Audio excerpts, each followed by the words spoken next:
that empower employees to make optimal use of your workplace. Control the flow of employees and visitors in and out of the office with solutions that give you a full view of who's on site and who's working remotely. Leverage technology to evaluate usage and business demand, optimizing your space, and plan for the office of the future. Reinvent your workspace into a thriving workplace.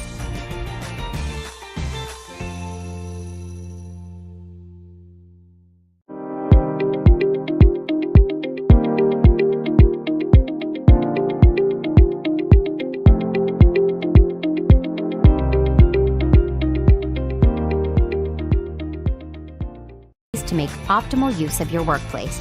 Control the flow of employees and visitors in and out of the office with solutions that give you a full view of who's on site and who's working remotely. Leverage technology to evaluate usage and business demand, optimizing your space, and plan for the office of the future.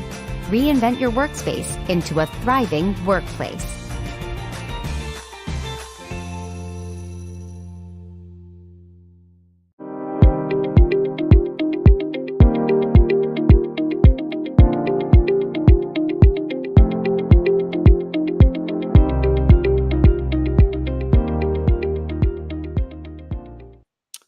Hello, everybody, and welcome to today's episode of Realcomm Live. When I was thinking, we were just talking in the green room with all the speakers, and the word that keeps coming up in my mind about today's conversation is the word rich. Our conversation is literally going to go back 20 plus years. We're talking about a futuristic topic about, where does Teams and Zoom go? What's the immersive experience in the office look like? And you would think that this is a relatively new conversation, one that, came about as a result of the pandemic and a change in work style habits. This conversation is not new. In 2001 at our conference, we always like to walk the walk and not just talk it. We did three significant things. The first one was we helped introduce Google Earth, which was then called Keyhole. Number two, we teleported somebody from London, England. Teleporting, you're going to learn more about that today. We brought a three-dimensional image onto our general session stage. The audience gasped, and the person there who was coming in virtually looked more live than I did, 20 feet away at another podium. And it's just absolutely amazing what we accomplished with that teleportation. The last one was we did a webcast. We literally set up a camera and streamed to the web. 6 people were watching. They were all our staff members. Nobody knew what webcasting was. But part of the conversation we're going to have today is these dynamic new technologies that are going to change the way we live, work, play. Why are they taking so long to be adopted by people out there in the industry? So with no further ado, let me bring on our phenomenal guest for today, Cliff Polan, co-founder of Welo, Skip Rodenbush, founder and CEO of The Virtual Specialist, and Steve McNelley, CEO and co-founder of DVE Holographics. Gentlemen, how are you? Hi. Nice to see you. Did I mess up your names? I know all of you a long time. Steve and Cliff a little less, but sometimes it's just hard to pronounce the most simple of names. Gentlemen, it is a pleasure, absolute pleasure to have you here. This topic, in my opinion, is one of the most significant we can have as it relates to the future of work. And for that, the future of retail and the future of other things. It's not just limited to work. As I mentioned in my opening, we played around with this technology in 2001. Steve's going to talk about it a little bit more in depth in a couple minutes. Turns out it was his technology or his patents that we were playing with 21 years ago. Skip, I've known you for a very long time. You're going to be talking about Virtual Anna, the virtual receptionist that you did in the Westin Hotel. We're going to talk about that in detail. And I think we brought Anna into Realcomm in 2007 or 2008. So that's 14, 15 years ago. Okay. And Cliff, a little bit more newer relationship, but the stuff that you're working on and you're going to talk about today in conjunction with the technologies that Steve and Skip have been working on for their entire careers, it's a game changer. Okay. So let's start with Steve. Steve, take a minute or two, give everybody a little idea of your extensive background on this whole concept of immersive experiences and what the future may hold. Well, it goes back many, many years ago, but I've always just liked watching science fiction, and from a little kid watching the Jetsons and watching people teleported into Star Trek, and you always see high quality conferencing of somebody popping into the room from a galaxy far, far away or from across the street. And looking at the technology, it was emerging in the 90s. I saw, oh my gosh, this is going to change the world. All of this stuff, the technology with compression and decompression and computing, it was all coming together. One of my first patents was the video conferencing on a cell phone, which was sold in a IP auction many years ago. And I've been looking at all of these different evolution of all of these technologies and realized that psychology was missing from the communication experience. And so that's what I've dedicated my career, my life, and the evolution of it through the many years here. And that is always thinking about what is it to be there in person and how do we simulate it? Life size, correct cultural proxemics, the appropriate looking technology or environment to just make it look like even though someone's not there, it really looks like they're there without looking like they're stuck on a TV set or a screen. That's been the evolution of what I've been doing. So here's this is an idea of what you're talking about. So this is our latest system here, and we just started commercializing this during COVID, and we have a foreign country that has installed many of them now, and looking into the future of how to bring whole cities together, augmenting the workplace with holo offices in the workplace and in home as well. And we can go back to a little bit later, but that's creating what we call natural augmented reality. Not putting on glasses or anything. You just sit down and then it looks like someone appears on the other side of the table. Right. Right. And we had that conversation last week. We had the glasses conversation last week. Right. And there will be a place in the world for that. But to me, walking into a physical environment with various technologies that don't require glasses has got an awful lot of runway. Oh, I agree. So, and I think all of the things with AR and VR right now is exciting and task oriented. Whether we live in those experiences or not, it's questionable. I think it's task oriented hardware to accomplish things. I think there's a future, absolutely. But the reality is we are there in the room with each other naturally without technology. And that's what my goal has always been in all the designs that we've done in real estate and office spaces, meeting spaces is I want all the technology to just disappear. And even though someone's not there, they are there. Exactly. One final quick question before we move on to Skip. Give us a high profile celebrity client just to give people an idea of the kind of folks you've worked with your teleportation. Steve. Oh, yeah. Oh, well, we've been in an interesting spot. We've not only for like the US government installed immersion rooms of people walking around as holograms in the national laboratories, and major corporations have deployed these systems inside of very specific meeting spaces and demonstration spaces. But we've also had a fun time over the years actually bringing this to the stage.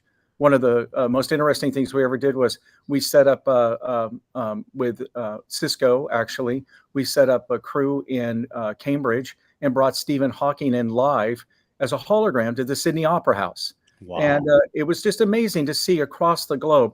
And when they wheeled Stephen Hawking out, and the first thing he said, and first of all, the audience of like 3,000 or 4,000 people didn't even know he was going to show up as a hologram. But when they wheeled him out, the audience gasped. And then the first thing he said, and of course, I'm nervous, is this going to work? This is a few years ago. And the first thing he says is, "Can you hear me?" And 4,000 or 5,000 people in unison said, "Yes, we can." Wow. And it was extremely moving. And, in the light of an entrepreneur and over my career, there are moments that stand out as being, you know what, this is actually pretty darn cool. And so the question is, how do we bring this to that kind of amazing, inspirational connection of humanity, but do it on a daily basis? Exactly. That's my life's mission. Awesome. Skip, sounds kind of familiar. Yeah, when he was watching the Jetsons, I was implementing a virtual banking terminal. I did a video to kind of put it all together called Creating Wealth in the 21st Century. And it starts off with how you could be virtual in your space, wherever that was, whether it was in banking, which we focused on, or whether it was in commercial real estate. We had this notion that a lot of services could be delivered virtually. Put together a system to basically personify it. It took a forklift truck to move it. It had a printer, a scanner, a card reader, a microphone, a video monitor, a computer, and we showed it at the Infotech Center in Dallas in '95. And the back end of that whole thing was what really got me, and that was, if this works, and this was ISDN lines back in the day. This is use the call, you make the call, 30 cents to call New York, per minute.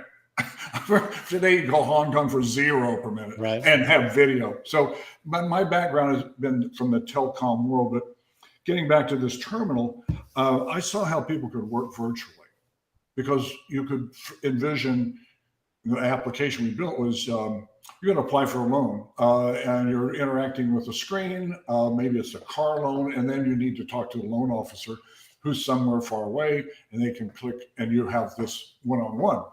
We actually sold that to a major credit union in Austin, Texas, University Federal Credit Union, right out of the box. But what I perceived as the big barrier was how to process at the back end all those calls. So we started focusing on switching and routing video as you would switch and route a phone call. Instead of it just being the phone and a caller ID, bringing up a screen of your account, this was going to bring up all of that, plus a video link where you could show and tell, you could upsell, you could do all sorts of things. And we were working, at the same time, we were looking for a really agile video conferencing software piece. And I got an email from Zoom announcing 1.0, and how, when I clicked on it and saw what it was, you could embed a video link into your website and have an instant call. I thought, maybe they'd be interested in the switching and routing idea. So in less you had than a pretty good run. You had a pretty good run with Zoom, right? Well, I was about to say, I sent a link to a text to Eric Huron, who had been the founding engineer at WebEx, and later became, part of Cisco, and then he just started Zoom in 2011. So I was in 20 minutes, I had a live conversation with him, and I was telling him what I thought would be an opportunity for us to work together. And he said, okay. Wow. So I was able to kind of shift gears. I put the whole, what I termed the experience center, right, not the call center, on the back burner. And we started working on and I don't mean to interrupt you, but I want to get to Cliff real quick. But the photo that we just brought up, that's Virtual Anna, where you had a concierge in the lobby of a Westin hotel in Silicon Valley. Tell us the date. Eric was still writing code over at WebEx. Okay, that's when that date was. That was about 03, 02. Wow. So what? And I have actually talked to Anna at that desk. The idea was, you come off the elevator, you need help. Anna was 60 plus miles away. I said, what restaurants? Something would come out on the printer with a list of restaurants. Think of virtual concierge. And the reason that they did this is because Anna was pregnant, didn't want to do the commute 20 years ago. Okay, so this is not new stuff, and we're going to get to why after. Cliff, quick background. Sure. I think that my passion for this, often as they do, comes from personal experience. So in 1980, I was working in New York City, left New York City to follow my wife to Minneapolis, Minnesota. And I found myself there, and a couple of years later, for the same company, I was running 13 offices with 120 people. And I was alone in Minnesota in a co-working space with a bunch of people. And I'd leave normally Monday morning, and I'd come home, sometime Thursday or Friday after visiting offices and clients. And a little bit later in my life, when I was CEO of a company that we had founded, a public company, I came home and there was a wanted poster for my 2 daughters that said, if found, please return. Oh. And that stayed with me. It was very strong. And I said, there's got to be a better way. There really does have to be a better way, that we're not doing this. And it's not like you're working less. It's the commute. It's the commute that killed all of us. So my that's it, Jim. It was killing, and and we all did it. We were road warriors. We made the best of it, but we said we need to have this sacrifice for whatever reasons. I don't want to, go too deep there. So, like Steve and Skip, there became a passion of how did I do this? Especially when I was in Minnesota, literally for years by myself with hundreds of people spread across the United States at that point.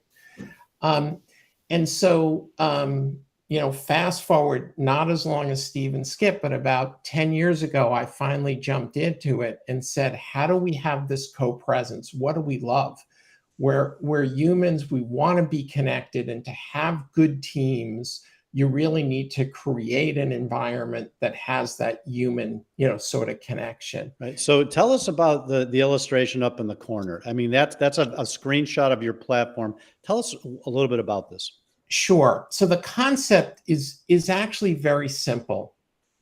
We all have a sense of being in an office, and what you're seeing on the left there is an example of a Welo, space. And that space, each person is represented with an avatar. So my co-founder, who sits in Munich, Germany, he and I, sit together at a round table, and we can be live at any point. And our colleagues, whether they're in the Ukraine, whether they're in Florida, we have somebody in Mozambique, we're all co-located here. And psychologically, we are our avatars. One of the things that happens in the brain is that when you have that and you are moving your avatar, I move to sit next to Philip, or I move over to sit next to Amy, or we jump into a huddle room, you make that human connection. So what we're giving people is this question of situational awareness and connection. Yep. And that's and then when you start thinking about taking what Skip and Steve devoted their careers to and merge it with yours, and it gets less avatarish and more realistic. Now we truly have, is this like maybe the metaverse? I don't know. I mean, whatever we call it, it's just going to allow people to connect technically, virtually, in ways never before imagined. Fair? Fair, completely. And I think it's all, this all comes together, and we'll talk more about that, about how those things come together. But I think as we get there, all of these passions that we've had are real and accessible. And I think, we and others can truly change how we make the world, quite honestly, a much better place, where we're connected and we feel that human connection. Right. Well, and I'll just tee it up now.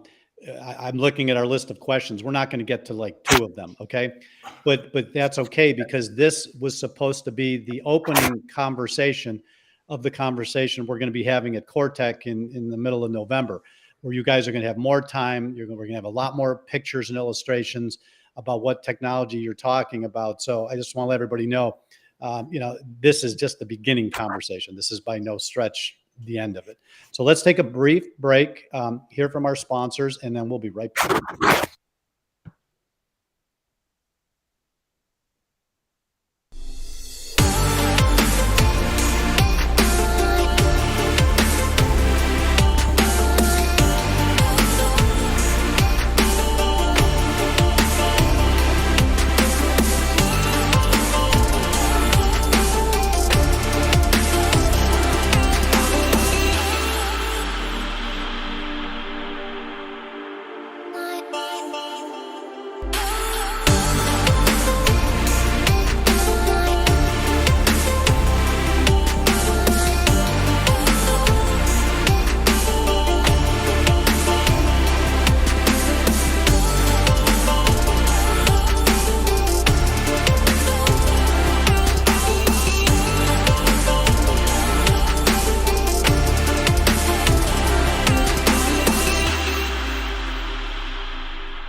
All right. As I said, we're not going to get to all the questions. If you guys can do me a favor and answer this one in 15, maybe 30 seconds at most, because I want to get into a deeper conversation on another topic. Why is it taking so long? Steve, 30 seconds.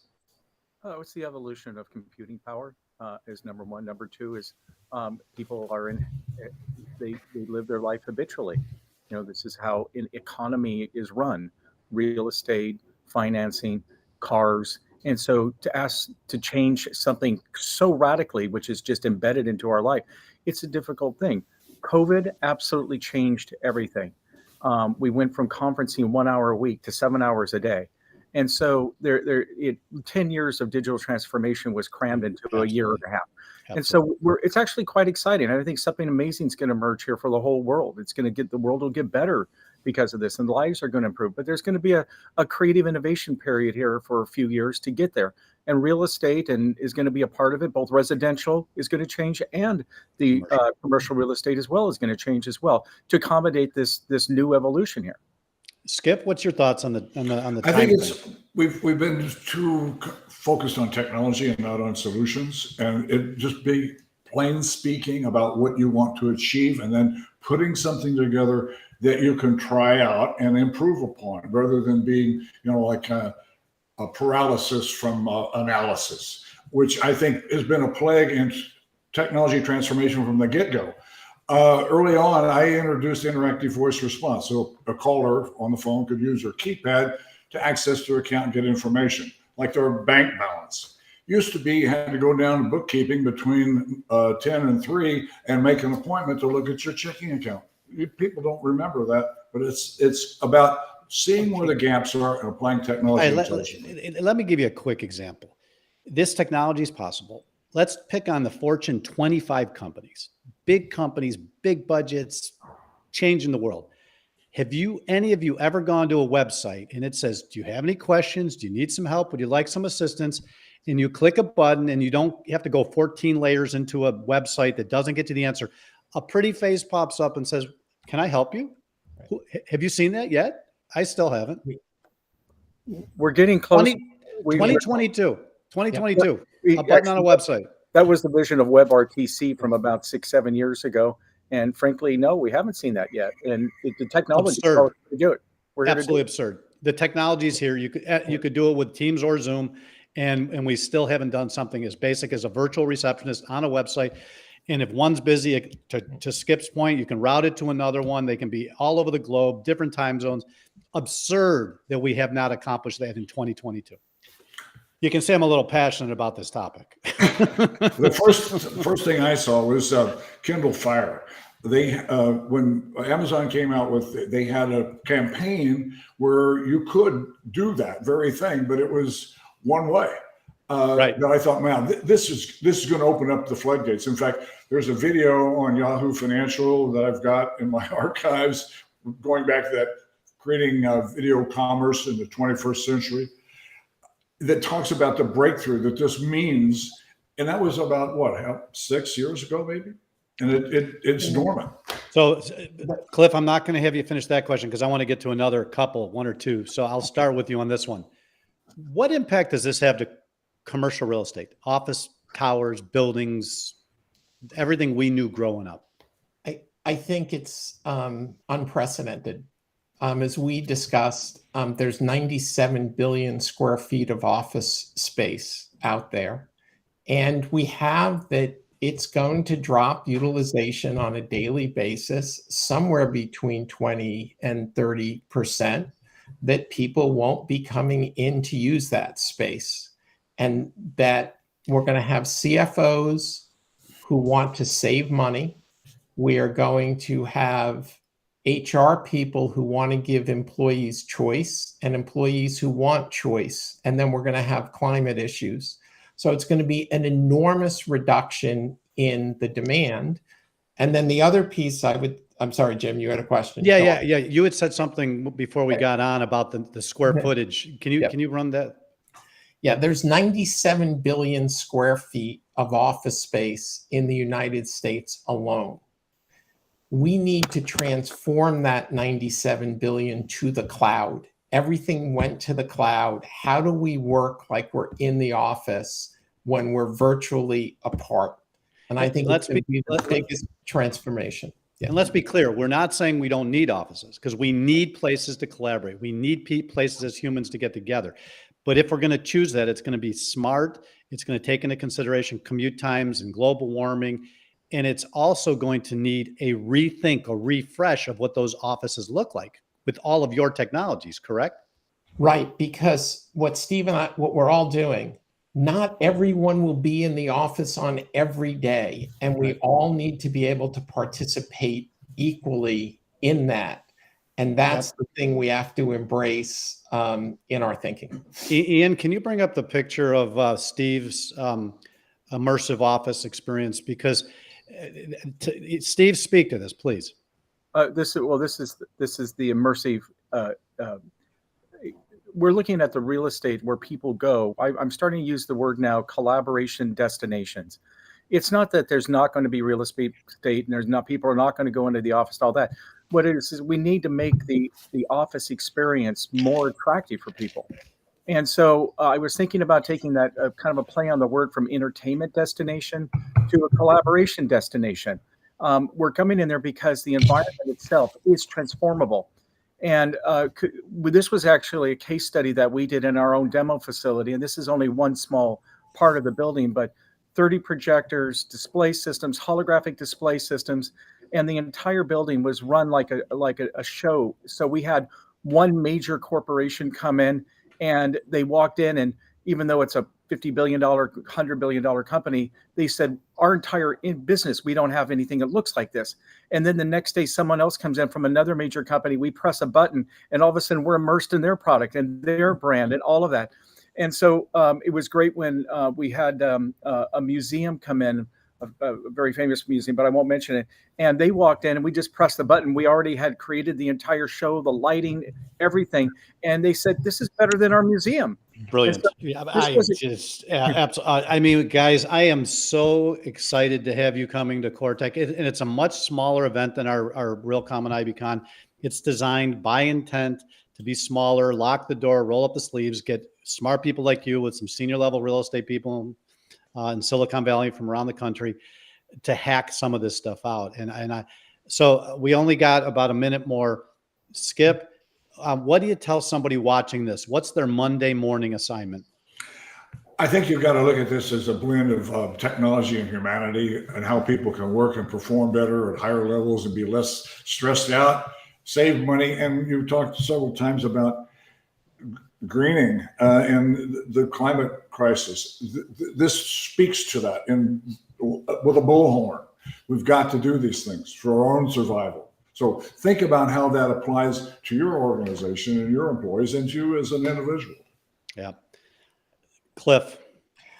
I think that the people in that corporate real estate have the most significant opportunity to change how the business operates, to make these employee experiences and how they interact with customers. And I think what they have to do is say, I'm not just about brick and mortar. I've got to think holistically, and I can do that by partnering with other people in the company, in the industry. And that means corporate real estate has to be living in the same room as IT, because if IT is looking for immersive experiences and corporate's looking for physical experiences, that doesn't work. They have to be collaborative in the same room, correct? Correct. Totally. Exactly. Okay. Steve, final thoughts. Collaboration destinations and creating life-size people with eye gaze sitting on the other side of your table in your corporate offices and in your home offices, and creating the edge. The edge is what will become central in the future. And then the corporate campus itself will become a destination for people to want to go to, not because they have to go to. And so this is all thinking about psychology and how it all interacts. Well, I remember when I first started my career, I went into the office because that's where the conference room was. That's where my file cabinet was. And that's where I met people and had experiences. Well, guess what? Files are up in the cloud. Conference rooms are up in the cloud. That $100,000 photocopier that I used to have to go use, that's what drew me into the office. Now, immersive experiences in these environments are going to be what's going to draw people back in. I agree. Guys, you can obviously see we can go on this topic for hours, but let's prepare for the next conversation at Cortec. Thank you not only for today, but thank you for your careers. Thank you for your lifelong dedication to this. You are very much appreciated. Thanks so Thanks much. for having us. Thank you. Cheers. See you in a bit. Cheers. All right. With that, we are running short of time. Let's bring on Howard to do the news. Howard, as you can tell, that was a very, very good conversation. And I'm sorry if I took a little bit of your news time, but let me get out of here and you can go for it. Oh, thanks, Jim. And really an honor having you guys, Steve, Skip, Cliff. Topic couldn't be timelier, especially with the effectiveness of today's hybrid office technologies now coming under scrutiny from a lot of the corporate strategists that I speak with. So thank you for a very compelling conversation, which will continue at Cortec. So on to the news. Like every Thursday morning, we publish a weekly news briefing. It consists of the lead story, and we aggregate some of the most relevant, interesting news stories that are focused on tech, automation, innovation for commercial corporate real estate from around the world. So for this segment, I'm just going to highlight a couple of the stories from this week's edition. So every Friday on this show, we speak with some very interesting subject matters as we are today. Last week was all about augmented virtual and extended reality. Had a great panel and a great discussion on shared trends and industry best practices. We talked about virtual tours, facilities maintenance, construction simulations, data visualizations, and how they're all being applied to enhance experiences for tenants, contractors, building engineers, and others. So this week's article, look for a link to this fascinating 30-minute segment in this week's news briefing. Get caught up on where we are today and where we're headed with these powerful visual technologies. So for those of you who've attended Realcomm IBCon anytime since 2012, you may recall that we feature Smart Building Best Practice Showcase, where we bring in 30 plus real estate execs representing some of the most iconic smart building projects from around the world. And then they come and they mix with the attendees in a highly interactive poster session. We've memorialized over the year hundreds of buildings and portfolios and showcase product profiles. And every week now we're sharing one of these projects in our weekly news briefing. This week we're spotlighting a new project, 17XM Skanska USA, now under construction, and will deliver 334,000 square feet of trophy space, trophy office, and 12,000 square feet ground floor retail in Washington's DC core. There's a lot in this project, and their state-of-the-art network strategy, building systems, access control, building management, tenant-facing platforms, all contribute to the end game, a resilient functionality, healthy environment, seamless tenant movement, optimized space utilization, neighborhood connectivity. And their design approaches have resulted in 17XM becoming the first Smart Score certified building in North America. So look that one up. Next, right in line with today's show, Google actually started playing with doing some internal testing of holographic video chats at some of their offices in something called Project Skyline. It uses holographic displays to video chat with remote coworkers, very similar to what Steve has been showing today. We're keeping a close eye on all these holographic technologies. We're going to be showcasing best-in-class examples at our upcoming Cortec conference in San Jose next month. So if you want to get connected to this topic, be there. It will be amazing. On the energy front, NASA developed a system for cooling electronics in outer space that now can be leveraged, it looks like, to charge electric cars, and theoretically could facilitate super fast charging of electric cars in just 5 minutes. The problem with super fast charging has been historically that cables have to carry a lot more current, creating more heat and risk of overheating. And this new system can completely eliminate that problem and risk of overheating, which would make the 5-minute charge almost as quick as a fill up at the gas station. And that kind of user experience could ultimately make a big difference in mass adoption. And then finally, WiredScore scored big by certifying their first commercial buildings in the Middle East. Through its WiredScore and Smart Source certifications, they assess digital connectivity and smart building capabilities with the goal of helping incentivize better connected, more converged, IP-centric buildings that can deliver the high quality of services that today's tenants demand. And in addition to buildings like Empire State and the Shard in London, they're now working with Brookfield on ICD Brookfield Place in Dubai, along with 7 buildings in Mashireb, downtown Doha Smart City on Smart Score certifications. Today, Wired Score is certified over 800 million square feet, prime real estate with 36 countries. So I know we're running real short on time. I'm going to wrap it up. That's it for me today. Everyone, Great job, have a Howard. great weekend, and back to you, Jim.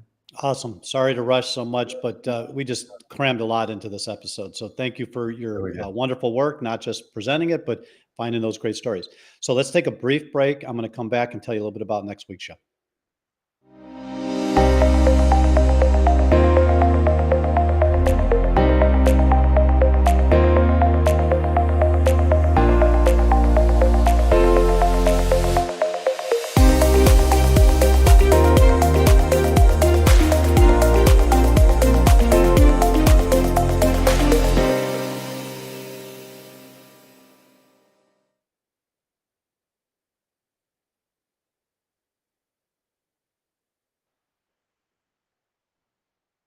All right, boy, I got to say thank you to our guests today, off the charts, not just because they're smart today, but they've been doing this for 20, 25, 30 years. They're devoted, they're dedicated, they're smart, and the results of their hard work are muchly appreciated.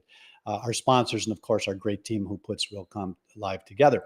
So next week, you've heard us talk a little bit about CoreTech. We haven't done it in 2 years because of the pandemic. Realcomm and IBCon kept going through the pandemic, amazingly, but CoreTech did not. So we intentionally designed the event to be smaller this year, get our footing back, get back to those core innovators, in the corporate real estate facilities and workplace world.